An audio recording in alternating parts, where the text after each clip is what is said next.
কুসুমকে এবার চরম অপমান করলো দেবলীনা। হ্যাঁ বন্ধুরা, ভিডিওটা লাইক দিয়ে দেখতে থাকুন। যে মুহূর্তে কিনা অবশেষে দেবী মায়ের মুখের দিকে তাকিয়ে যখন নাকে খত দিয়ে যখন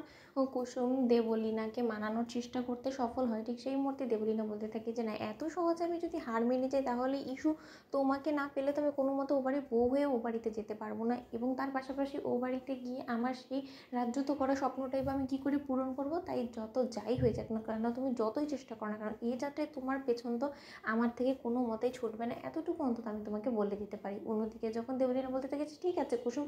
আমি তোমার কথা শুনে আমি ও বাড়িতে আবারও ফিরে যেতে রাজি হব, সে একটা ঠিক আছে কথা, কিন্তু একটা কথা তুমি মাথায় রেখো, এটাই শেষ নয়, তোমার জন্য আরও কত কী যে এক্সাইটিং নিউজ বাকি আছে শোনা তোমার, সেটা হয়তো তুমি আস্তে আস্তে টের পাবে। জানো তো, সর্বপ্রথম তোমাকে আমি ঘাড় ধাক্কা দিয়ে ও বাড়ি থেকে বার করে দিব, কারণ যত দিন তুমি ও বাড়িতে থাকবে তত দিন ঈশানকে আমি কোনো মতে নিজের হাতের মুঠোয় আনতে পারবো না, ওকে কবজা করতে পারবো না। তাই ওই গাঙ্গুলি পরিবার থেকে শুরু করে ওই ঈশান সকলের উপরে কবজা করার জন্য সর্বপ্রথম আমার মূল টার্গেট হলো কি তুমি, এবং তোমাকে যদি একবার সেই বাড়ি থেকে আমি ঘাড় ধাক্কা দিয়ে বার করে দিতে পারি তবেই আমার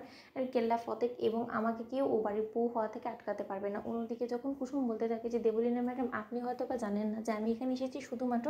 দেবী মায়ের কথা রাখতে, তার মান সম্মানের খাতিরে আমি এখানে আসতে বাধ্য হয়েছি, এবং আপনি আমাকে যা যা করতে বলেছেন সেই সব কিছু আমি করেছি, কিন্তু তাই বলে আপনি এটা ভেবে নেবেন না যে আমি দুর্বল হয়ে পড়েছি এবং আমার কোনো আত্মসম্মান বোধ নেই, এবং আমি আমার মান সম্মান রক্ষার খাতিরে কিন্তু কোনো মতেই পিছপা হব না, এবং তার জন্য আমাকে যতদূর যেতে হয় আমি তা যাব। আরেকটা কথা আমি আপনাকে বলে রাখছি, আপনি গাঙ্গুলি পরিবারে বউ হওয়ার স্বপ্ন দেখেন, ঠিক আছে সেটাও, কিন্তু আপনি যদি কোনো মতে, আমি কোনোদিনও যদি এই জিনিসটা বুঝতে পারি যে আপনি গাঙ্গুলি পরিবারে ভালো না করে ক্ষতি করার চেষ্টা করছেন এবং আপনি সেই উদ্দেশ্য নিয়ে সেই বাড়িতে ঢোকার চেষ্টা করছেন,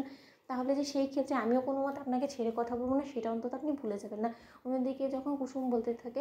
যে এবার নিশ্চয়ই আপনি আমাকে প্রশ্ন করবেন যে আমি ও বাড়ির কে, ও বাড়ির লোকেদেরকে নিয়ে আমি কেন এতটা ভাবনা চিন্তা করি, কারণ ও বাড়ির প্রত্যেকটা লোক আমার কাছে ঈশ্বর তুল্য, এবং